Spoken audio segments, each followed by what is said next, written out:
ሰላም ጤና ይስጥልኝ ክብራትና ክብራን የሄልዝ ኤዱኬሽን ቻናል ቤተሰቦች እንደምን አላችሁ? እኔ አለው እግዚአብሔር ይመስገን ደህና ነኝ። ዛሬም በጠቃሚና በአዲስ ፕሮግራም በድጋሜ ተገናኝተናል። በዛሬው የጤና ፕሮግራማችን ላይ የምንመለከተው በሽታ የመከላከል ስርዓትንናም በሽታ የመከላከል አቅምን የሚጨምሩ 8 ቪታሚኖችና ማዕድናትን በዚህ ቪዲዮ ላይ በስፋት የምነግራችሁ ይሆናል ማለት ነው። ይህ የጤና ትምህርት ታዲያ ለበርካታ ሰዎች በጣም ጠቃሚና አስፈላጊ ስለሆነ ሁላችሁም በቅንነት ላይክና ሼር በማድረግ ሌሎችንም አስተምሩ አሳውቁላለሁኝ። ከዚህ ቪዲዮ ጋር በተያያዘ ጥያቄ ካላችሁም ሀሳብ አስተያየት ካላችሁም በኮመንት ላይ አስፍሩልኝ። በቀጥታ ወደ ጤና ትምህርቱ የማልፍ ይሆናል። በሽታን ለመከላከል ጤናማ የሆነ በሽታ የመከላከያ ዘዴ መኖር አስፈላጊ ነው። ይህ ስርዓት ሊዳከም የሚችልባቸው ታዲያ በጣም ብዙ መንገዶች አሉ። ይህ በሚሆንበት ጊዜ አንድ ሰው ቫይረሶችን ለመያዝ ወይም ደግሞ ኢንፌክሽኖችንና በሽታዎችን ለማዳበር በጣም የተጋለጠ ይሆናል። በዚህ ጊዜ የበሽታ መከላከያ ስርዓቱን በተቻለ ፍጥነት መጠገን በጣም አስፈላጊ ነው። ይህ ብዙውን ጊዜ በሽታ የመከላከል አቅምን የሚጨምሩ ምግቦችን በመመገብ ይከናወናል። እነዚህ ምግቦች የሰውነትን በሽታ የመከላከል ስርዓትን በሚጨምሩ አንዳንድ ቪታሚኖችና ማዕድናት የበለጸጉ ናቸው። ብዙ ጠቃሚ ንጥረ ነገሮች አሉ እናም ሁሉም አስፈላጊ ሲሆኑ የተወሰኑት ደግሞ ለመፈወስ እናም ከፍተኛ መጠን ያለው የበሽታ መከላከያዎችን ለመጠበቅ ኃላፊነት አለባቸው። በዚህ ቪዲዮ ላይ ታዲያ ወደ 8 የሚጠጉ በሽታን የሚከላከሉ ቪታሚኖችን እናም ማዕድናትን የምነግራችሁ ሲሆን ይህም በተገቢው መጠን ጥቅም ላይ ሲውል በሽታዎችን በመዋጋት ረገድ ውጤታማ እናም ጤናማ ሰው ያደርጋችኋል ማለት ነው። ስለዚህ በቀጥታ በሽታን ለመከላከል የሚረዱ 8 ቪታሚኖችና ማዕድናቶችን አሁን የምነግራችሁ ይሆናል።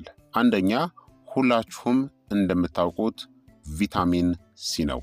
ቪታሚን ሲ ከሰውነት ውስጥ መርዛማ ንጥረ ነገሮችን ለማስወገድ የሚረዳ ጠንካራ የሆነ አንቲ ኦክሲዳንትስ ነው። የሰውነትን በሽታ የመከላከል ስርዓትን ለመጨመር በጣም ከተለመዱት ቪታሚኖች ውስጥ አንዱ ነው። ይህ ንጥረ ነገር ጉንፋንናም ኢንፍሉዌንዛ ቫይረሶችን በመዋጋት ውጤታማነቱ የታወቀ ነው። ሰውነትን ከበሽታ የሚከላከለው ነጭ የደም ሴሎች እንዲፈጠሩም ያበረታታል። ቪታሚን ሲ በውሃ ውስጥ የሚሟሟ ንጥረ ነገር ወይም ደግሞ ቫይታሚን ነው። ወተር ሶለብል ቪታሚን ነው። ይህም ማለት ሰውነታችን የሚፈልገውን ያክል ከተጠቀመ በኋላ የተረፈ ነገር ካለ በሽንት መልክ ይወጣል ማለት ነው። ከመጠን በላይ ብንወስደውም በሰውነታችን ላይ ቶሎ ጉዳትን አያስከትልም። ሰውነታችን ንጥረ ምግቦችን ማምረት ወይም ደግሞ ማከማቸት ስለማይችል በበቂ መጠን ቪታሚን ሲን መጠቀም አስፈላጊ ነው። ይህን ንጥረ ነገር የበለጠ ለማግኘት ጥቂት ዘዴዎችን መጠቀም ይቻላል። ተጨማሪዎች ወይም ደግሞ የቫይታሚን ሲ ሰፕሊመንቶችም ሲኖር አንዳንድ ምግቦች ደግሞ ከፍተኛ መጠን ያለው የቫይታሚን ሲ ንጥረ ነገሮችን ይይዛሉ። በቪታሚን ሲ የበለጸጉ ምግቦች የምንላቸው እንደ ብርቱካን፣ ሎሚ፣ እንጆሪ፣ ኪዊ፣ ፓፓያ፣ ጣፋጭ በርበሬዎች፣ ስፒናች፣ ጎመን፣ ፓርስሌ እናም ብሮኮሊ የመሳሰሉ ፍራፍሬዎችና አትክልቶች በቪታሚን ሲ የበለጸጉ ናቸው። በአጠቃላይ ቪታሚን ሲ በሽታ የመከላከል አቅምን የሚያጎለብት ጠንካራ የሆነ አንቲ ኦክሲዳንትስ እናም ወተር ሶለብል ወይም ደግሞ በውሃ ውስጥ የሚሟሟ ቪታሚን ነው። ሁለተኛ ቫይታሚን ዲ ነው። ቪታሚን ዲ የፀሐይ ቪታሚን በመባልም ይታወቃል። ሰውነት ለፀሐይ ከመጋለጥ ሊያመነጨው ይችላል። ብዙ ግለሰቦች በቂ መጠን ያለው ቪታሚን ዲን ለማምረት በቂ የፀሐይ ብርሃንን አያገኙም። በእነዚህ አጋጣሚዎች ሰውነትናም በሽታ የመከላከል ስርዓታችን በትክክል እንዲሰራ ከምግብ ማግኘት አስፈላጊ ነው። ከተገቢው ተግባራቱ ጋር በተያያዘ ቪታሚን ዲ ሰውነቶችን ከኢንፌክሽኖች ለመጠበቅ ይረዳልና የሰውነትን በሽታ የመከላከል ስርዓትን ለማስተካከልም ይረዳል። ይህ ንጥረ ነገር ለሌለው ወይም ደግሞ ለጎደለው ሰው በሽታ የመከላከል ስርዓቱ እንዲጠናከር በውስጡ ከፍተኛ መጠን ያላቸው አንዳንድ ምግቦች አሉ። እንደ ቱና፣ ማካሬል፣ ሳልመን እናም ሰርዲንን ጨምሮ ስባማ አሳዎች በቪታሚን ዲ በጣም ከፍተኛ ናቸው። በቪታሚን ዲ የተጠናከሩ ጥራጥሬዎችና የብርቱካን ጭማቂዎችንም መጠቀም ትችላላችሁ። ሶስተኛ ቪታሚን ኢ ነው። ቪታሚን ኢ ብዙውን ጊዜ ለቆዳ ምርቶች ጥቅም ላይ እንደሚውል ይታወቃል። ነገር ግን በሽታ የመከላከል ስርዓትንም ለመጨመር የሚያገለግል ኃይለኛ የሆነ አንቲኦክሲዳንትስ ነው። መርዛማ ንጥረ ነገሮችንናም ፍሪ ራዲካልስን በማስወገድ ሰውነትን ከጎጂ ንጥረ ነገሮች ይከላከላል። በዚህ ንጥረ ነገር ጥንካሬ ምክንያት በተለይም በእድሜ የገፉ ሰዎች ውስጥ በጣም ኃይለኛ የበሽታ መከላከያዎች አንዱ እንደሆነ ይታሰባል። ቪታሚን ኢ በተለያዩ ምግቦች ውስጥም ይገኛል። ስለዚህ በቀላሉ በአመጋገብ ውስጥ ሊካተት ይችላል። እንደ አልመንድ፣ ሱፍ፣ ኦቾሎኒ እናም ሙዝ በዚህ ንጥረ ነገር ከፍተኛ መጠን ያላቸው ናቸው። እንደ ስፒናች፣ ድንች፣ ዶሮ፣ ሽምብራ እና ብሮኮሊም ሌሎች ምርጥ የቪታሚን ኢ አማራጮች ናቸው። በአጠቃላይ ቪታሚን ኢ ለበሽታ መከላከያ ጤና አስፈላጊ የሆነ ኃይለኛ አንቲ ኦክሲዳንትስ እናም በስብ የሚሟሟ ወይም ደግሞ ፋት ሶለብል ቪታሚን ነው። ፍሪ ራዲካሎችን እናም መርዛማ ንጥረ ነገሮችን ከሰውነት ለማስወገድም ይረዳል። በተለይም ለአዋቂዎች ኃይለኛ የበሽታ መከላከያ ማበረታቻ በመባልም ይታወቃል። አራተኛ ደግሞ ቪታሚን ኤ ነው። ቪታሚን ኤ ወደ ካሮቲኖይዶች ይቀየራል። ምግቦችን ብሩህ እናም ለምግቦች ቀለማቸውንም ይሰጣቸዋል። ይበልጥ ደማቅናም የበለጠ ቀለም ያለው ምግብ የዚህን ንጥረ ነገር የበለጠ ይዛል። ስለዚህ የተሻለ ምርጫም ያደርገዋል። ይህ ልዩ ንጥረ ነገር ካሮቲኖይድ ከመሆን በተጨማሪ ሰውነትን ከተለያዩ መርዛማ ንጥረ ነገሮች የሚያጸዳ እናም በሽታን ለመቋቋም የሚረዳ ጸረ ባክቴሪያ ነው። በቀለማቸው ምክንያት ቪታሚን ኤ የያዙ ምግቦችን በቀላሉ ለመለየት ቀላል ሊሆኑም ይችላሉ። እንደ ዱባዎች፣ ካሮት፣ እንቁላል፣ ካንታሎፕ እናም ስኳር ድንች ሁሉም ከፍተኛ መጠን ያለው ይህን ንጥረ ነገርን ይዘዋል። ልክ እንደ ጥቁር ቅጠላማ አረንጓዴ አትክልቶች፣ ስፒናች፣ ጎመን እናም ብሮኮሊም ጥሩ የቪታሚን ኤ ምንጮች ናቸው። በአጠቃላይ ቪታሚን ኤ በስብ የሚሟሟ ቪታሚን እናም አንቲ ኦክሲዳንትስ ነው። ከሰውነት ውስጥ መርዛማ ንጥረ ነገሮችን ለማስወገድ እናም በሰውነት ውስጥ ያሉ በሽታዎችንም ለመቋቋም ይረዳል። አምስተኛ ብረት ወይም ደግሞ አይረን ነው። ይህ ማዕድን ለሰውነት አጠቃላይ ደህንነት አስፈላጊ ነው።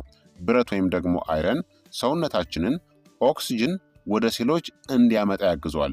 ይህም ሰውነታችን በትክክል እንዲሰራ ለማድረግ አስፈላጊ ነው። ያለዚህ የአካል ክፍሎቻችን ውጤታማ በሆነ መንገድ መስራት ብቻ ሳይሆን የበሽታ መከላከል ስርዓቱ እየተዳከመ እናም እንደታሰበው ሰውነታችን ከበሽታ መከላከል አይችልም። እንዲህ አይነቱ ሁኔታ አንድ ሰው ብዙ ምልክቶች እንዲከሰትበት ሊያደርገው ይችላል። መልካም ዜናው ግን ብረት ወይም ደግሞ አይረን በብዙ የምግብ ምርቶች ውስጥ መገኘቱ ነው። እንደ ጉበት ያሉ የኦርጋን ስጋዎች በጣም ከፍተኛ የሆነ ማዕድን ከያዙ ምርቶች ውስጥ አንዳንዶቹ ናቸው። ነገር ግን የባህር ምግቦች እንደ ባቄላ፣ ዶሮ ያሉትም ጥሩ የአይረን ምንጮች ናቸው። ለዚህ ዓላማ እንደ ጎመን፣ ስፒናች እናም ብሮኮሊ ያሉ ጥቁር ቅጠላማ አትክልቶችም በአይረን የበለጸጉ ናቸው።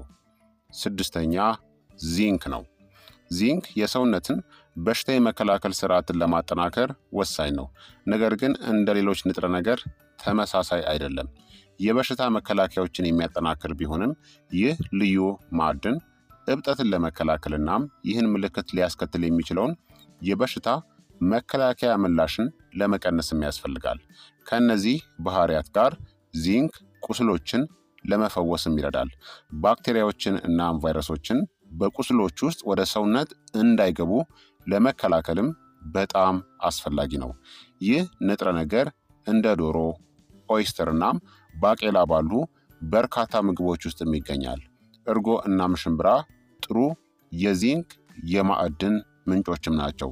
ዚንክ የያዙ አንዳንድ የተሻሻሉ ምግቦች ስኳር እንደጨመሩ ልብ ማለት ያስፈልጋል። ከተቻለ እነዚህን አማራጮች ማስወገድ እናም የምርት መለያውን ማንበብም ያስፈልጋል። ሰባተኛ ፎሌት ነው። ፎሌት ከቢ ቪታሚኖች ውስጥ አንዱ ነው። ሰው ሰራሽ ፎርሙ ወይም ደግሞ ሰፕሊመንቱ ፎሊክ አሲድ ተብሎ የሚጠራ ሲሆን ይህም በተወሰኑ ምግቦች ላይ ተጨምሮ ጤናማ እንድንሆን ያደርጋል። ማዕድኑ በሰውነት ውስጥ ለብዙ ዓላማዎች ጥቅም ላይ ይውላል። ቀይናም ነጭ የደም ሴሎችን ለመስራት እንዲሁም ዲኤንኤን ለመስራትና ለመጠገንም ይረዳል። በሽታ የመከላከል አቅምን በተመለከተ እንደ ካንሰር ያሉ በሽታዎችን ሊያስከትሉ በሚችሉ ህዋሳትና ዲኤንኤ ላይ የተደረጉ ለውጦችን ለመከላከልም ይረዳል። የዚህን ቫይታሚን ፍጆታን ለመጨመር ተጨማሪ ባቄላ፣ አተር፣ ምስርናም ቅጠላማ አትክልቶች እንደ ጎመንናም ስፒናችን በአመጋገባችሁ ውስጥ መጨመር ይመከራል። እንደ ሙሉ እህሎችን እንደ ዳቦ እናም ፓስታ ያሉ ሌሎች አማራጮችም አሉ። የተወሰኑ የእህል አይነቶችናም ሌሎች የካርቦሃይድሬትስ አይነቶች ፎሊክ አሲድን በመጨመር በአምራቾች ሊበለጽጉ ይችላሉ። ይህ ንጥረ ነገር መጨመሩን ለማረጋገጥ መለያውንናም የአመጋገብ መረጃን ማንበብ አስፈላጊ ነው። 8ኛ ሴሊኒየም ነው። ሴሊኒየም በጣም ከሚነገሩት ማዕድናት ውስጥ አንዱ አይደለም፣ ነገር ግን ለትክክለኛ የሰውነት በሽታ የመከላከል ስርዓት አስፈላጊ ነው። ከተወሰኑት የውጭ ህዋሶች ወይም ደግሞ እድገቶች ላይ የሰውነት ከመጠን በላይ ምላሽን በመቀነስ ከዚንክ ጋር ተመሳሳይነት ያለው አንዱ ኃላፊነት ነው። ይህ በሽታን ለመከላከል ብቻ ሳይሆን እብጠትን ወይም ደግሞ ኢንፍላሜሽንንም ለመቀነስ ይረዳል። የሰውነትን በሽታ የመከላከል ስርዓት ለካንሰር ህዋሳት የሚሰጠውን ምላሽም ለመቀነስ ይረዳል። ከነዚህ ዓላማዎች በተጨማሪ ሴሊኒየም የሳምባ ነቀርሳ፣ HIV እናም ኢንፍሉዌንዛ ያለባቸውን ሰዎች በሽታ የመከላከል አቅምን ይጨምራል። ይህን ጠቃሚ ንጥረ ነገር የያዙ ምግቦች እንደ ዶሮ፣ አሳ፣ የበሬ ስጋ ባሉ ብዙ የስጋ ውጤቶች ውስጥ ሴሊኒየም ይገኛል። ሆኖም ለቬጂቴሪያኖችም ተስማሚ የሆኑ አማራጮች አሉ። እንደ ብራዚል ነትስ፣ ካሸውስ፣ ሱፍ፣ ባቄላ፣ እንጉዳይ፣ ኦትሜል፣ ሙዝ፣ እንቁላል፣ ስፒናች እናም ቡናማ ሩዝ እንዲሁም በሴሊኒየም ይዘታቸው በጣም ከፍተኛ ናቸው ማለት ነው። በአጠቃላይ እንግዲህ ክቡራትና ክቡራን ተመልካቾቼ ለተሻለ የበሽታ መከላከል ስርዓት እያንዳንዳቸው እነዚህ ማዕድናትናም ቫይታሚኖች በሽታ የመከላከል ስርዓትን በተወሰነ መንገድ ለማሳደግ ይረዳሉ። ጤናማ አካባቢ እናም አካልን ለመፍጠር አብረውም ይሰራሉ። ዓላማቸው መርዞችን ማስወጣት፣ እብጠትን ወይም ደግሞ ኢንፍላሜሽንን መቀነስ፣ ቀይናም ነጭ የደም ሴሎችን መፍጠርናም ሌሎችንም ያካትታሉ። ለእያንዳንዱ እነዚህ ንጥረ ነገሮች ተጨማሪ ምግቦች ወይም ደግሞ ሰፕሊመንት ሊኖሩ ይችላል። ነገር ግን ከምግብ ምርቶች እንዲገኙ በጣም ይመከራል። እንደ አሳ፣ ስስ ስጋዎችን፣ ፍራፍሬዎችን፣ አትክልቶችን፣ ለውዝ ዘሮችን እናም ካርቦሃይድሬትስን ጨምሮ እነዚህን ንጥረ ነገሮች የሚያካትቱ ምግቦች ናቸው። ብዙ አይነት ፍራፍሬዎች፣ አትክልቶች፣ ፕሮቲኖችናም ኮምፕሌክስ ካርቦሃይድሬትስ በሽታ የመከላከል አቅምንናም አጠቃላይ ጤናን ለመጨመር ይረዳሉ ማለት ነው። ስለዚህ በሽታ የመከላከል አቅማችሁ በጣም ከፍተኛ እንዲሆን እነዚህ ቪታሚኖችን መውሰድ ያስፈልጋል ማለት ነው። ከቻላችሁ ከአመጋገብ ማግኘት ይመረጣል።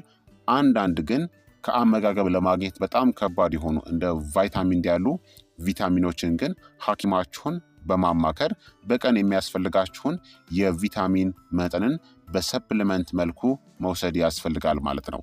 ታዲያ ፋት ሶለብል ቪታሚን የሆኑት ወይም ደግሞ በስብ የሚሟሙ ቪታሚን የሆኑት ሐኪም ሳታማክሩ የምትወስዱ ከሆነ ከመጠን በላይ ከወሰዳችሁ በሰውነታችን ስለሚከማቹ ከባድ ችግሮችን የሚያስከትሉ ይሆናል ማለት ነው። በጣም ኦቨር ከወሰዳችሁ እስከ ሞት የሚያደርስ ጉዳትን ስለሚያስከትል በተለይ ፋት ሶለብል ቪታሚን የሆኑትን ዶክተራችሁን ወይም ደግሞ ሐኪማችሁን ሳታማክሩ በሰፕሊመንት መልኩ መውሰድ የሌለባችሁም እጥረት ከሌለባችሁ በስተቀር ማለት ነው። ከአመጋገብ ማግኘት ይመከራል። ነገር ግን ወተር ሶለብል ቪታሚን የሆኑት እንደ ቫይታሚን ሲ ያሉ በውሃ የሚማሙ ቪታሚኖች ከመጠን በላይ ቢወሰዱም በሽንት መልክ ስለሚወገዱ ያን ያክል ብዙም ጉዳት አያስከትሉ ማለት ነው። በአጠቃላይ ግን ሁሉንም ቪታሚኖች በቻላችሁ መጠን ከአመጋገብ አስቀድማችሁ ማግኘት ይመከራል ማለት ነው። እጥረት ወይም ደግሞ ጉድለት ከሌለባችሁ። እጥረት ካለባችሁ ግን ሐኪማችሁን በማማከር ወይም ደግሞ ሕክምና በማድረግ በሰፕሊመንት መልኩ እንድትወስዱ ይደረጋል። ስለዚህ ክቡራትና ክቡራን ተመልካቾቼ የዛሬው የጤና ትምህርት እንግዲህ ይህንን ይመስል ነበረ። እንደተማራችሁበት ተስፋ አደርጋለሁኝ። ሀሳብ አስተያየታችሁ አይለኝ። በሽታ የመከላከል አቅማችንን የሚጨምሩ እናም ጤናማ የሚያደርጉን አስፈላጊ የሆኑ 8 ቪታሚኖችንናም ንጥረ ነገሮችን በዚህ ቪዲዮ ላይ ነግሬያችኋለሁ ማለት ነው። ይህ የጤና ትምህርት ታዲያ ለበርካታ ሰዎች በጣም ጠቃሚና አስፈላጊ ስለሆነ ሁላችሁም በቅንነት ላይክና ሼር በማድረግ ሌሎችንም ማስተማራችሁን አትርሱ፣ አትዘንጉላለሁኝ። በቀጣይ የጤና ትምህርት እስከምንገናኝ እኔንም እናንተንም ቸር ያቆየን። መልካም ጊዜ፣ መልካም ቆይታ። ቻው ቻው።